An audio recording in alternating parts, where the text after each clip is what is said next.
Good afternoon. Good afternoon and welcome to the City Club of Cleveland.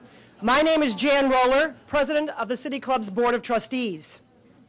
Well, I guess it's official.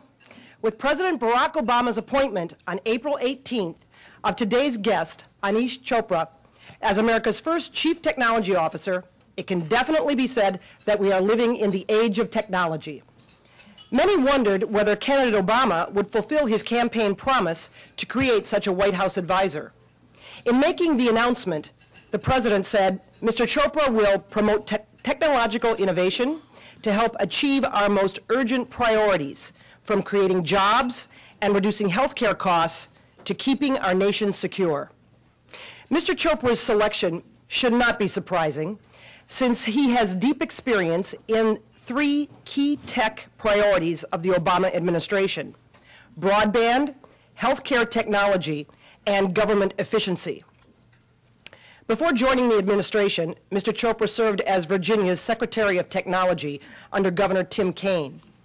Virginia has been one of the leading, if not the leading state, when it comes to helping deploy high-speed internet service. While in Virginia, Mr. Chopra made it a goal of the state to provide every business in the Commonwealth with broadband technology.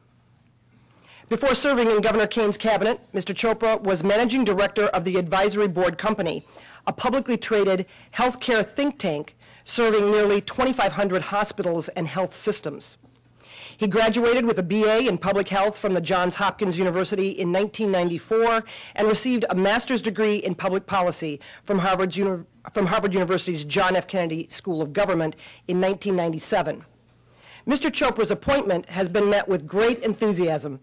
One fan stated, "Aneesh Chopra's a rock star." He's a brilliant, thoughtful change maker. He knows technology, he knows government, and he knows how to put the two together to solve real problems. We couldn't do better. Please welcome our Federal Chief Technology Officer, Aneesh Chopra.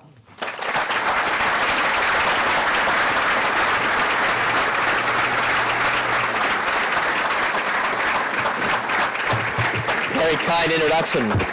I appreciate that very much, and thank you for the invitation to this very important and auspicious organization. It's a real honor to be here. It's an honor to be here in part because a mentor to me and thousands of others in the greater Washington area really have to thank Mario Marino for his leadership to bring out that spirit of entrepreneurship, and I know that he has that same spirit here in the Cleveland community, so we have a connection. I'm honored to be here because I share a professional relationship with Dr. Harris, who joins me in the President's Health Information Technology Strategy effort. We both serve on the President's standards body. And I'm also thankful that Lev is here. Lev Gonick had been an advisor to us during the transition team on thinking through a strategy for broadband as we related to the stimulus package and other activities. And then on a very personal note, dear friends of mine for over a decade, Subodh Chandra and Beju Shah, sitting here at the front to join in, gives me a chance to feel like family again. So while I am not of Cleveland, I hope that today I can be a sense of the member of the community at large. I wanted to begin my remarks today with just a little bit of a personal context. I have been appointed since April, but I was living in Richmond with my wife and my two children, a 2.5-year-old and a 6-month-old. And I had to basically move to Washington with a relatively short period of time to make the transition. So I had to commute, basically lived in Washington for 5 days and would try to come home to be a good father and a good husband. At the time, I got more acquainted with my communications devices. My wife and I previously would maybe send email every now and again, but obviously talk more on the phone. But because we were at a distance, my wife would take pictures of our kids and email them to me. When we moved to Washington about maybe 2 weeks ago, we went shopping in one of the retail stores, and I really wasn't keen to spend a lot of time shopping. We had to buy washers and dryers and things for the new home. I was in a store that honored pricing if it was available through matching services. So I went online on my device, called up a service that found better pricing and saved 30% on the device without having to shop store to store to store. I say that because we're in a very unique moment in our nation's history. We are consuming data at an incredible clip. The average person consumes about 1 gigabit of data every month.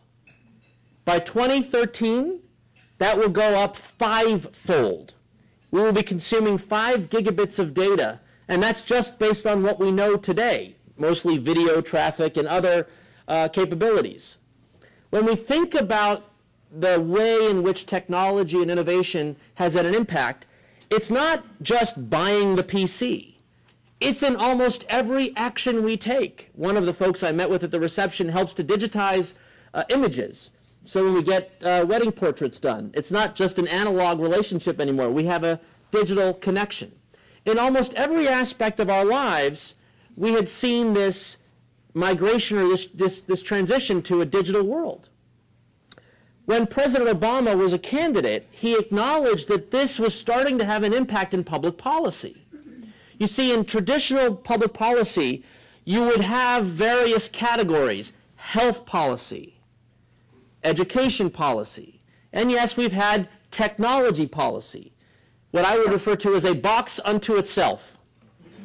And you'd have folks communicate and share their ideas about what that meant. But it didn't translate well in the world in which we live. We cannot talk about health care without understanding the impact of technology and innovation. Ditto energy, ditto education. And so the president suggested that to some degree we as a community had to decide, would we keep technology a box unto itself, or would we find a way to bring it across a wide range of priorities? And it is in that context that I serve as our Chief Technology Officer. My primary mission and duty is to harness the power and potential of technology and innovation to help transform our nation's economy. And the president has asked that in this context, we sit right in the heart of all policymaking at the White House. That is the Domestic Policy Council, our Economic Council, on almost a wide range, even the National Security Council, with our emerging threats in the cybersecurity space. I share this with you because we are also coming at a time when our country's competitiveness is of great concern. We have been number one on almost every indicator for many, many years. The World Economic Forum ranks on global competitiveness. And for many years, America has either been number one, or we had one blip that was driven by anomalies in certain data sets. But historically, we've been ranked at the top. And a report in January of 2009, just released about 5 or 6 months ago, by the ITIF, the Information Technology and Innovation Foundation, similarly showed that we were reasonably strong on about 25 indicators of global competitiveness. So our static snapshot remains strong. But he decided to do one other twist on the data, a twist that really put into context the challenges before us. This is Rob Atkinson's report, for those of you that follow Dr. Atkinson. What Rob Atkinson's team had done was to benchmark 40 countries on these 25 measures. And he ranked them static, as I described, but he also decided to go back 5 years and to measure the pace of change on those indicators to get a sense for where we're going. And as he looked at these 25 indicators, and he aggregated the data into an index, amongst the 40 countries all over the world, anybody care to guess where the United States ranked on its rate of change? Yes, sir, 40th. We were dead last in the rate of change.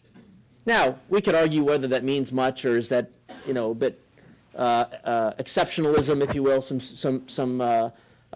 data that can be presented in a format that is meant to call us to action. But if you drill into that set of metrics, the one that keeps us up at night, and if you ask the president as to where we think the future is, just to give you an example of one, the metric that's got us concerned is our higher education attainment rate. When you think about competitiveness, at the end of the day, it's about our workforce and the skills and the capacities of our workforce. And for the most part, we have largely been flat in the rate of our adults who have a 2- or 4-year degree.